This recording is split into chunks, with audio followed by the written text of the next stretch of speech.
버켄스탁은 가족 기업에서 글로벌 기업으로 모양새를 갖춰갔습니다. 그리고 이번 상장에서도 중요하게 생각해 봐야 할 부분인데요.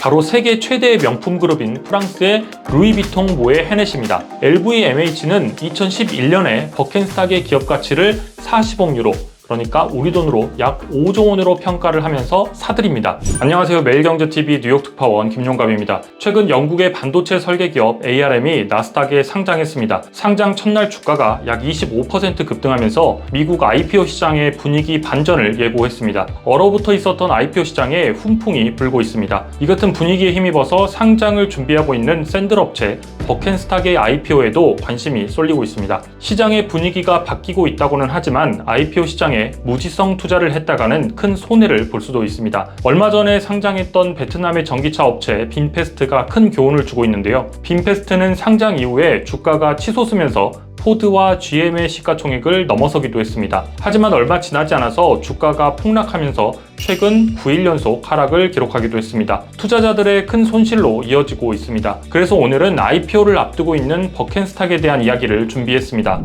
독일의 신발 제조업체 버켄스탁이 미국 증시에 상장을 준비하고 있습니다. 최근 미국 증권거래위원회에 기업 공개 신청서를 냈습니다. 뉴욕 증권거래소에 상장할 예정인데요. 시장에서는 버켄스탁의 기업 가치로 80억 달러, 그러니까 우리 돈으로 환산하면 약 10조 원 정도의 기업이지 않겠냐고 보고 있습니다. 버켄스탁은 독일의 신발 기업입니다. 국내에서는 1990년대부터 패션 피플들의 꾸준한 사랑을 받아온 브랜드이기도 합니다. 국내에서는 알려진 지 20년에서 30년 정도 됐지만 사실 버켄스탁의 역사는 훨씬 더 오래됐습니다. 버켄스탁은 1774년에 설립돼서 역사가 약 250년이 된 기업입니다. 1774년이면 국내에서는 조선의 영조가 왕위에 올라있던 시절입니다. 독일에서 영조 시절부터 사업을 시작한 기업입니다. 100년의 역사만 지녀도 대단한 기업이라고 분류되는데 약 250년간 사업을 지속해온 기업이 드디어 창업 250년 만에 상장에 나섭니다. 버켄스탁은 독일에서는 국민 샌들이라고 불립니다. 1960년대에 미국에서도 사업을 시작했는데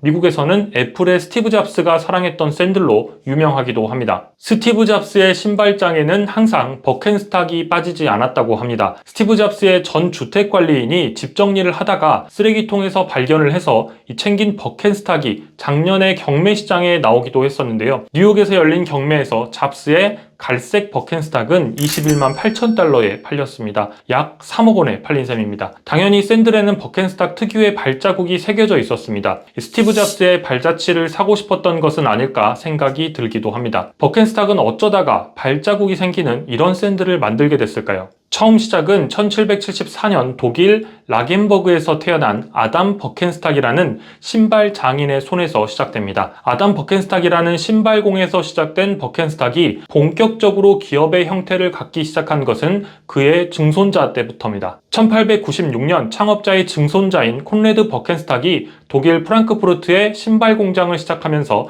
본격적인 사업을 시작하게 됩니다. 이 콘레드 버켄스탁은 독일에 목욕탕 관광을 오는 관광객들을 겨냥해서 공장을 세웠습니다. 미끄러운 목욕탕에서도 잘 걸어다닐 수 있는 샌들을 만들 수 없을까 고민을 했다고 합니다. 콘레드 버켄스탁은 버켄스탁 특유의 깔창을 개발한 장본인이기도 합니다. 이 당시에만 해도 신발의 깔창은 모두 평평한 형태를 지니고 있었습니다. 그런데 콘레드는 발의 곡선과 윤곽을 따라서 편안함을 주는 제품을 디자인하고자 했습니다. 그래서 새로운 개념의 깔창을 만들게 됩니다. 이렇게 탄생한 것이 버켄스탁 특유의 발 형태를 고려한 디자인입니다. 이 콘레드는 새로운 개념의 유연한 깔창을 주변의 구두 수선공들에게 판매를 하기 시작합니다. 그리고 이를 기회로 독일 전역에서 깔창에 대한 강의에 나서게 됩니다. 그렇게 유명해지면서 다른 신발 제조업체들에게 새로운 개념의 깔창, 라이센스를 판매했습니다. 지금이야 발 모양에 맞춰서 깔창이나 신발 모양이 달라질 수 있다고 생각하지만 그때 당시에만 해도 강연을 들을 정도로 대단한 아이디어였던 셈입니다. 이 과정에서 버켄스탁의 인지도를 크게 높이게 되는 첫 번째 계기가 발생합니다. 제1차 세계대전이 발생하자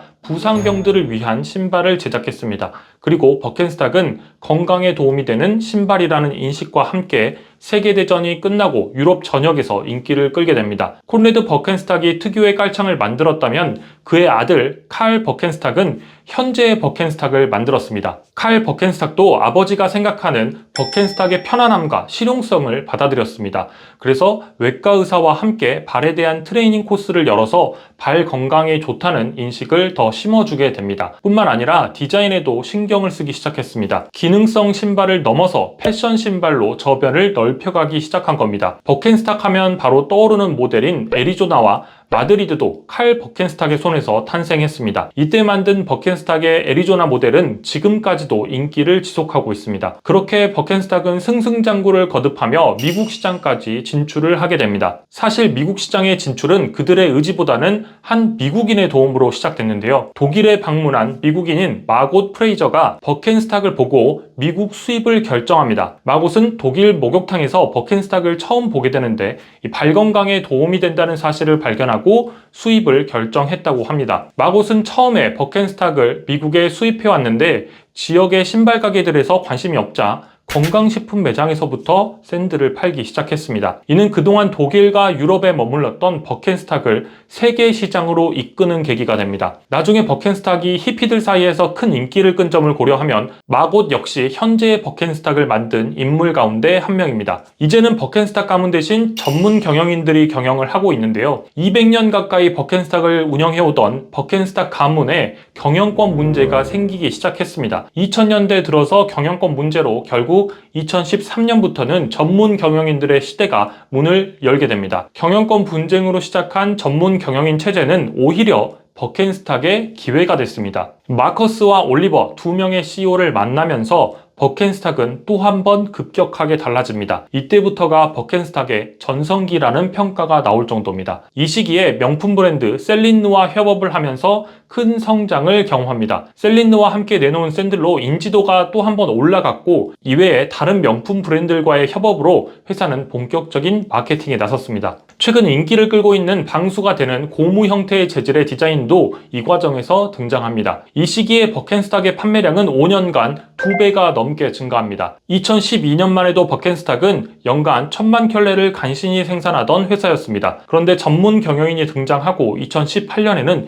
2,500만 켤레를 생산했습니다. 비상장사라서 정확한 실적은 공개되지 않지만 이 시기에 매출도 3배가량 증가한 것으로 추정되고 있습니다. 이 당시에 인기가 어느 정도였냐면 스트리트 패션 브랜드로 잘 알려진 슈프림에서 협업 제안이 왔는데 이를 거절할 정도였습니다. 물론 디자인보다는 기능성이라는 이 버켄스탁의 철학과 맞지 않았다는 이유도 있었습니다. 버켄스탁은 가족 기업에서 글로벌 기업으로 모양새를 갖춰갔습니다. 그리고 이번 상장에서도 중요하게 생각해 봐야 할 부분인데요. 바로 세계 최대의 명품 그룹인 프랑스의 루이비통 모의 헤넷입니다. LVMH는 2011년에 버켄스탁의 기업 가치를 40억 유로, 그러니까 우리 돈으로 약 5조 원으로 평가를 하면서 사들입니다. 참고로 지난해를 기준으로 버켄스탁의 매출은 약 12억 유로, 순이익은 약 4억 유로 수준이었습니다. 당시 아르노 회장은 인수를 하면서 신발업계의 상징적인 브랜드인 버켄스탁의 성장 잠재력을 실현할 수 있도록 지원을 하겠다고 밝혔습니다. 정확히는 현재 사모펀드 엘 캐터튼이 소유를 하고 있습니다. 그런데 이 엘 캐터튼은 LVMH와 LVMH 회장인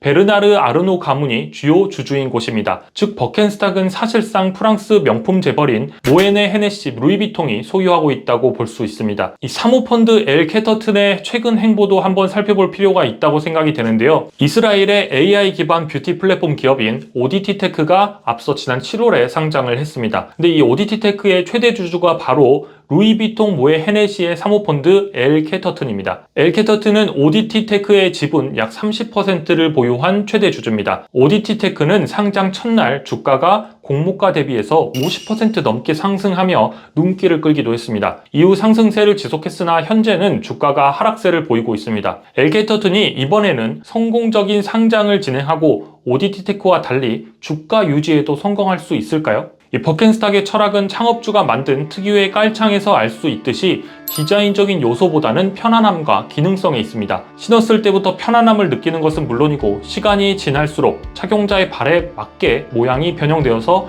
더 편안함을 느낄 수 있습니다. 250년 역사의 버켄스탁 상장은 과연 성공할 수 있을까요? 오늘 영상 재밌게 보셨다면 구독과 좋아요, 댓글까지 부탁드리겠습니다.